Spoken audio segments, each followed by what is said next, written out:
Hey there, good evening. Nice to see you. It's time for the Bronx Buzz. And in case you don't know, of course, where have you been? This is BronxNet's program where we talk to reporters, writers, editors, journalists. People put stuff out in the Bronx so you could get an idea of what they're thinking about, maybe a little more insight than when you just read it in the newspaper or online. And in our second segment today, we're going to actually talk to a BronxNet person who is doing something real special. But right now, let's go downtown and say good evening to Annie McDonough, who's the Deputy City Hall reporter at the great city and state New York. Annie, nice to see you. Thanks, Gary, so much for having me. So the big news, really, and it is pretty big news that came out of City Hall is a story you wrote about, and that is that the City Council overrode the mayor's vetoes on two law enforcement bills. There you can see the headline from Annie's story. It's called the How Many Stops Act. So why don't we just review that act, and of course then the ban against solitary confinement in a way is secondary because the How Many Stops Act is front and center. So what the heck happened? The mayor was not Yes. happy, was he? Not happy, and it was really a maybe a month or so of a concerted public campaign by the mayor to turn public opinion and also turn council members against these bills. That the first one you mentioned, How Many Stops, will require more police reporting on lower level investigative encounters with civilians. The second, as you mentioned, would ban solitary confinement in city jails and also limit other uses of things like restrictive housing in city jails. These are two bills that Mayor Adams and his, allies in law enforcement have said will endanger public safety, endanger correction staff and detainees in city jails. And they, unleashed sort of a very public and concerted PR campaign to portray them as such. They passed it at the city council in late December of last year with veto-proof majorities, but the mayor was working hard to peel a couple members off and get them to not support the bills in a veto override vote. Ultimately, what happened is both bills in the council's vote to override the mayor's veto, both bills passed with a larger number of votes. Yes, it than they was both originally passed with. Yeah. it was a startling rebuke. Now I'm going to fill you in of something that you are not aware of about this, which is fascinating for me. And I was just actually looking it up here. I think it goes back to 2012. I did a show because one of the big dialogues, especially in the Bronx, was stop and frisk. And at that time, now Mayor Adams was Senator Eric Adams, and he came on the show as a former police detective talking about the importance of reining in the police force and having quote unquote stop and frisk, I forgot the formal name of it, and have stop and frisk be something that police officers had to be really careful about. In other words, he was on the other side of the issue. And now it's just fascinating to me that when they want to put in stricter requirements for police officers if they stop somebody, and now all of a sudden he's on the other side. Right. Very, very, very interesting. And it was, I just looked it up. It was 2012. So it's, 12 years ago. But that's kind of interesting. His development or transformation as a public official is fascinating to me. And people have brought that up. He was a very strong critic of stop and frisk in the way that the Stop, department... question, and frisk was the name of it. Okay, I got it. The way the department has, shown to stop overwhelmingly Black and Latino New Yorkers, and trying to call out the need for transparency there. What the administration has argued in its case against this bill is that these are not those kinds of stops. These are lower level encounters where there's not necessarily a suspicion of criminal activity with the civilian that the officer is stopping, but they're sort of lower level fact finding encounters. Like kids hanging out in a stoop in front of a building, maybe making a little too much noise or creating a disturbance, and there's some concern. other than just cordial hello, how you guys doing, if they start asking or look in pockets or do something like that, then this bill would require some paperwork on it. And it's not Yeah, paperwork, it's right. It can be reported on phones, as the council has pointed out. right. And that's really a central sort of point of debate here with the council and the mayor is exactly what kind of encounters will be included. And our administration has argued that casual conversations, just stopping to check in about the neighborhood, say, hey, how's it going, Right. on your block today, that would be included. The council has said explicitly that it wouldn't. Would So I not think be. that we're going to watch implementation here really carefully to see what happens. And I think everyone's going to be watching implementation very carefully. And I have to tell you, and this has stuck in my mind during that era back then. I get when we were taking phone calls on, excuse me, on the show. I got a phone call from because we were discussing this issue, from a young man who says, I work overnight, so it was about midnight or so, and I was going. I think it was the number 5 train over there in the East Bronx. I was going into the number 5 train, just on my way to my overnight job. I don't remember what the job was, and they detained me, and I was like, I got no weapons on me. I haven't done anything wrong. And they deliberately held me in the station. I said, I'm going to be late for work. And then the train came and they deliberately held me longer just to be annoying to me. And that stuck in my head as something that was real harassment. So we'll see how it plays. In your story, you talked about Councilman Eric Dinowitz, who talked about that because they did these ride-alongs, council members did a ride-along, and said that he didn't see it as being intrusive to their ability to do their work. So if that's any justification for the override, well, there it is. Right. Yeah. And it was hard on that ride-along to see how it will be implemented because it hasn't been implemented yet, but the idea of that ride-along was really to show council members that, hey, there's a lot of administrative work that officers have to do, and that was part of the argument that the mayor was putting forward. But as you said, Councilmember Dinowitz and others have said, it's a legitimate concern to think about how much administrative work they are doing and not, have duplicative work.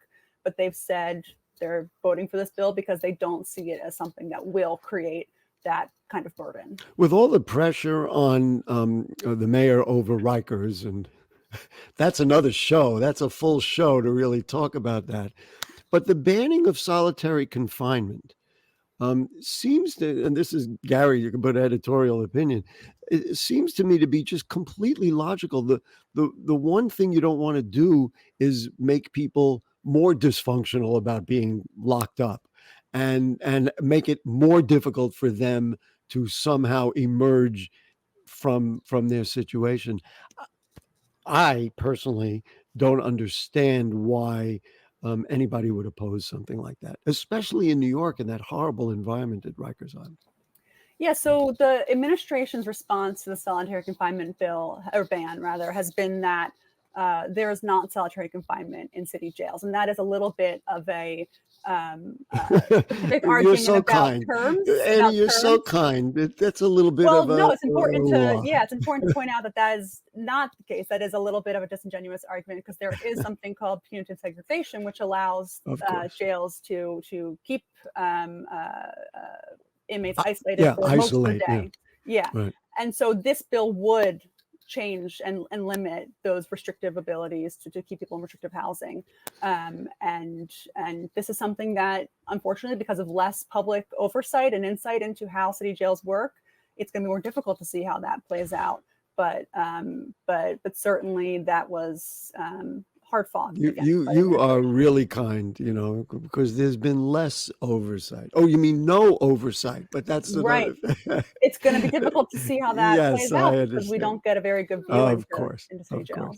Anyway, I wanted to talk about something else, and let's see, we're recording this on Tuesday the 6th. It'll air on Thursday. But this morning when I woke up and, of course, checked my first read on the City and State New York, I just loved the headline. And the headline was, "It's Tin Cup Day." And Eric Adams has a wish list. And those of us, of course, who live in the city know what, when you walk around with a tin cup, what what that's like. I love the headline. That was like, oh, Annie has a. I don't know if you wrote it or somebody in the office wrote I it. think someone else wrote it. Oh, okay. So let's talk about now. I guess today would be the day that he is up in Albany. What's it? He wants to replace 421A, right? That's part of it. Yeah, he just finished his testimony this morning, and he was the first to go off in a long line of other local leaders. He's got essentially four main priorities that he's emphasized. One is replacing 421A and creating other tools to build affordable housing more flexibly, like easing office residential conversions and allowing basement apartments a path to legalization. Another is extending mayoral control of schools. Another is additional funding for the city's asylum seeker costs. And the other was cannabis, right? Exactly. Yep, yeah. That's it. Cracking down on illegal cannabis. You know, I guess we can even start there. They don't have the teeth that they need and legally to really shut this industry down. I mean, that seems clear. And the mayor has said that, you know, given that authority, the city will act very quickly to do so. The Hochul administration, Governor Kathy Hochul, did address that in her budget. And I think it's just about getting the legislature to sign on at this point. And the mayoral control of schools, listen, you know, we can debate that, or they can debate that. But what would be the alternative? We've had the alternative. And if you say, okay, no mayoral control, we're going to put some other system in place. I'd be surprised if the legislature had the stomach to try and do something else, even if they don't like what's going on with the mayoral control. Yeah, I think that's probably a fair assessment. I think that there doesn't seem a strong chance that mayoral control won't happen. Perhaps it won't be extended for 4 years, as the mayor has asked for, and as Kathy Hochul has asked for. Maybe more likely that it will be 2 years. Maybe it'll get done outside the budget process. Robert Jackson said this morning that he doesn't want to extend mayoral control past when the current mayor is in office, and mayor's term is up at the end of 2 years from now. So, well, that's I didn't know that was out there, but so that gives them 2 years to figure out how to reconvene the Board of Education. No, sorry. So it would just be up for renewal again. For renewal again. Yeah, okay. Yeah. So he wants to re-talk about it, I guess, in his mind, depending who the mayor might be. Listen, there's a ton of stuff to talk about as regards all this. The whole asylum seeker thing, he just wants money. And I don't mean selfishly. I mean for the programs. He's getting stuck all over the place. All right. Annie, we do got to run. We value every precious moment with you because we're up here in the northernmost borough. We got to know what's going on at City Hall. And so Annie McDonough, the Deputy City Hall reporter for City and State New York, thank you so much. Thanks so much, Gary. Great. Okay, we're going to take a short break. And as I said, we're going to meet somebody from BronxNet who you're going to, if you haven't met her, you're going to enjoy it. Don't go away.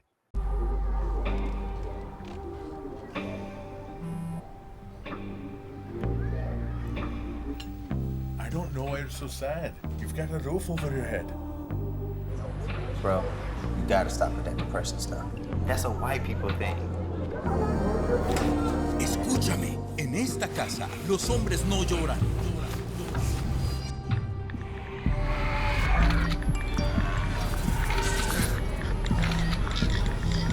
You all right? It just feels like it's coming from everywhere. Do you want to talk about it? Thanks for hearing me out, bro. Appreciate it. You can talk to me if you're feeling sad. Whenever you need to talk, I'm here, okay?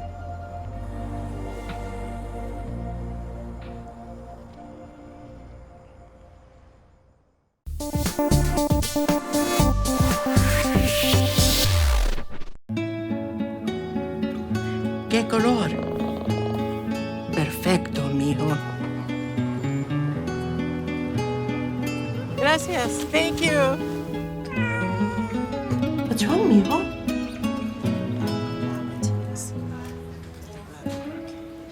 Donating to a pet's medical care is one of the many ways you can help families in your community. Pets and people belong together. Learn more at petsandpeopletogether.org. Okay, back with you on the Bronx Buzz. And of course, thanks to Annie, she's just a wonderful reporter. But now we're going to somebody else who's wonderful. I've known her for many years, personally and professionally. It is Minister Kat, aka Ms. Kitty Rose. I'll just call her Kitty. Nice to see you, Kat, or Hey, Kitty. Gary, Happy New Year. Happy New Year. But listen, it's February. I don't know if we're still allowed to say that. Anyway, but yes, of course, you know my wishes for you are always there. Now, you are, she's in the BronxNet, South Bronx, Los Central studios, and where you can see the Bronx behind her. That's part of the charm of the studios. But you're involved in something at BronxNet that you're excited about. I'm excited about. BronxNet is excited about. The Bronx is excited about. Talk to me about the Creative Marketing Workshop. Well, one, thank you. First, let me start by thanking you always for providing a home for me to come on your show. That's one of the also beautiful things about here at BronxNet is that we create a family of support. So thank you as always for allowing me to come on and promote, this Yes. workshop that we're doing here at the new studio here at BronxNet, where we're helping creative content creators with marketing or strategies to help them market their digital content. A lot of times people have the idea, but then once they have the idea, they don't know what to do next. And they don't know how to market this idea once they, have it and actually are now doing something with the idea. And the development of technology to this day, the fact that we're both able, you're sitting in front of the studio, I got a nice painting of the Bronx behind me. The fact that we have all this technology available, social media, everybody in the world's got one of these things, so that they can do that kind of thing. But yes, people don't know how to use it. And this actually is, right to even though BronxNet was founded, 30 years ago, this is right to the core of what BronxNet's mission is. And that's what you're doing. Yes, because again, they give us the support on getting certification to become an access Yeah, what do you do with it? or field producer. But then once you have it, it's like blah blah blah blah blah. What do I do? You know what I'm saying? Define for me or for us who the people are.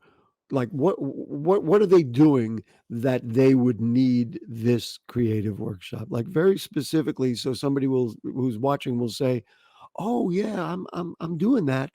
This is my answer." Well, the sad thing about it is that content creators really aren't doing enough. Especially, I don't like to, to show or say my age, but definitely my age group, baby boomers, those 50 plus, business owners or entrepreneurs or artists, they're the ones who's actually not utilizing all of these free or small investments in their digital marketing. I mean, so everybody wants to have an idea, but they don't want to make the investment or take the time to find different platforms that they can use to market their content. To figure out how to do it. Or even figuring out their demographics, because it doesn't make sense for you just to put out content and it doesn't get to the people that you actually are trying to reach. Let's just talk a little bit about you. As I said, we've known you for years. You actually have been through that process when things were not as standardized. So you had to kind of find your way creating your own show. I remember when we met years ago, you were talking to me about, well, I got this show. I'm not sure what to do. And we didn't have, I'm BronxNet and anybody didn't have the structures to figure out how to do it. So what did you learn out of that you're going to be able to communicate to other people? Well, I'm going to cheat for a little bit because one of the things I learned in this journey that I'm going to share, but actually talk more about you is actually how to host. Because one of the things that you told me, you said, Kat, you don't know what to do with your hands. So you was giving me certain suggestions on what I can do with a pen, what I can do with props. So I started implementing that. Wow. In broadcasting, which is one of the things that you do, again, talking about the support here at BronxNet. Like you just don't take the class, but now there's extensions of helping you make your craft even better. So those are the things, like I won't be necessarily teaching one how to communicate or how to deliver their message as a host. But what I can do is help them how to use trailers or vignettes or snippets of their broadcast to kind of market their content. Market what they do. They're not even letting people know what's coming up. I held up my cup to show you what I do with my hands while I'm doing the show. But So even the cup is investment because the cup is right, advertising, it's that's marketing. right. It has Bronx Buzz on the cup. Right, and actually, it has Bronx talk on the Oh, other bro, oh, side. Bronx Listen, you did something for me that was a favor just now because, as you know, I teach TV performance at BronxNet. We have a class starting on February 22nd, and that way, people who say, "Well, okay, so I'm going to market it, but I got to be in front of the camera.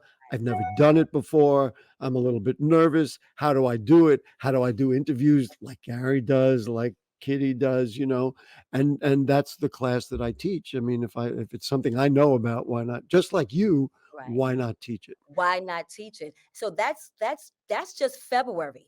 That full week, they got me on the 15th, they got you on the 22nd. Yeah, and that's 5 weeks, by the way. 5 weeks, and it's dirt cheap. But even if it wasn't, people need to understand that if you want exposure, then you can't be afraid to make the investment in your content, in your product. If you're asking others to support you, but you don't support yourself, you're going to be alone. Yeah, So, I really got to tell a little bit of a story here. I believe that we had that conversation in a Bronx park. yes, we And did.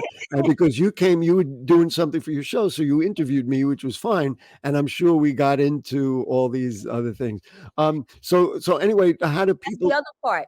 You and I interviewed you. So that's the other thing that access producers or content creators don't do, which Exactly. is cross promote. They don't work with each other by inviting each other on their different platforms. So now that your community now is introduced to my network, my community now is introduced to your network, so that increases our visibility.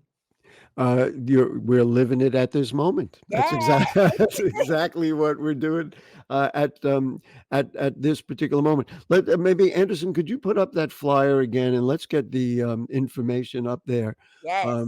So there's the workshop. It starts February 15th. How do people sign up? That doesn't say how to sign up. What do people do when they need to sign up for this? The best place to go to is BronxNet.org. Right. Once you go to BronxNet.org, there's a tab at the top that says Join Us. You hit that tab and then you go to Education. Education, and you get in Education there. will have your class, my class, all Right, the right. classes. Well, But my and class, particularly on the 15th, yes, that's how you can sign up, going directly to BronxNet, and they'll give you the link on Eventbrite. there is a really an extensive list of offerings, and so people interested in all different aspects of media, even art, and all kinds of things. I want to ask, speaking of different types of media, the other thing which I am aware of is Ms. Kitty Rose and the next chapter where we discuss shades of gray. What, please describe. Do tell. Tell all. What is it? Yeah. I actually got her dancing there in the South Yeah, the Bronx. next That's time. good. Well, that's one of the reasons why I am an access producer here at BronxNet, is because I am producing a weekly show that is here in New York, that is aired in the Bronx, that's aired in Brooklyn, that's aired in Manhattan, and it's called The Next Chapter because I am going through the next chapter of my life now as Ah, an actor, as someone who's going through menopause, as someone who's getting ready to turn 50, and I know that life is a constant revision of next chapters. So I'm using this platform as my testimony to let the community know what I'm going through, because I know that they're going through it at the same time, but they don't want to discuss it. Women don't want to talk about menopause. Women don't want to talk about, being an empty nester and how that feels. So I use the platform right here at BronxNet to, I guess, be my own testimony and work through my stuff with and the community. so this is a program, not necessarily like a podcast. This is like a BronxNet show.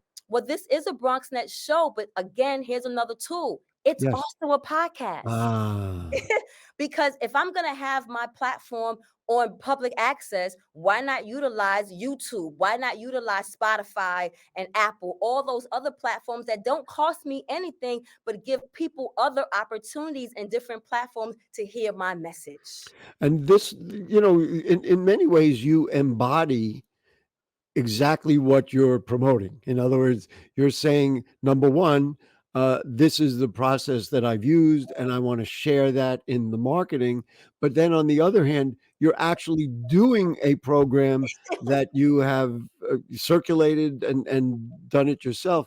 And so, I frankly, it's what I think when people were to take my class about TV performance, there's no question that I kind of know how to do that. There's also no question that you know how to do it because you are it. Yes, sir. I just want to ask you this, which I've never asked you. Um, before you got involved with BronxNet, um, and now looking back, what does BronxNet television? What has it done for you? What has it meant for you? We probably don't have it. We only have 2 minutes left. We probably don't have enough time for it. But I know for you personally, based on all the old discussions we have and bringing it up to date, it's really loomed large in your development as an adult, as a human being, and as a creative person. BronxNet has given me a home to learn.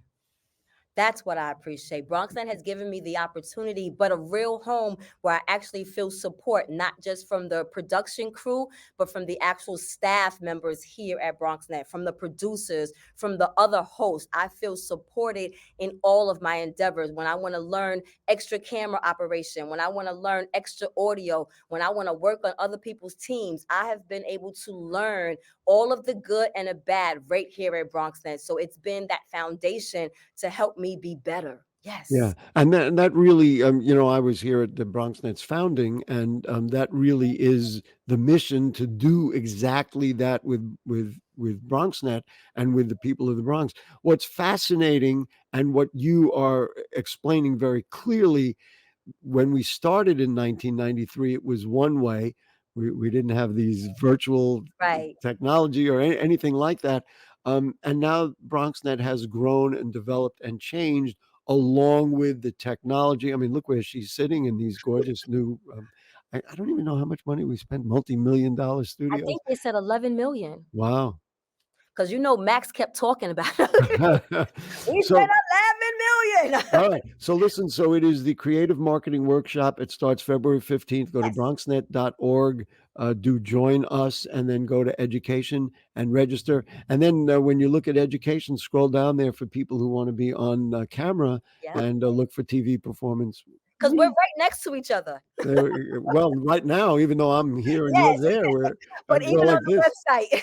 Yeah, I go like this and I could tickle you right over there. Anyway, Kitty, let's be formal. Minister Kat, aka Ms. Kitty Rose, thank you for joining us.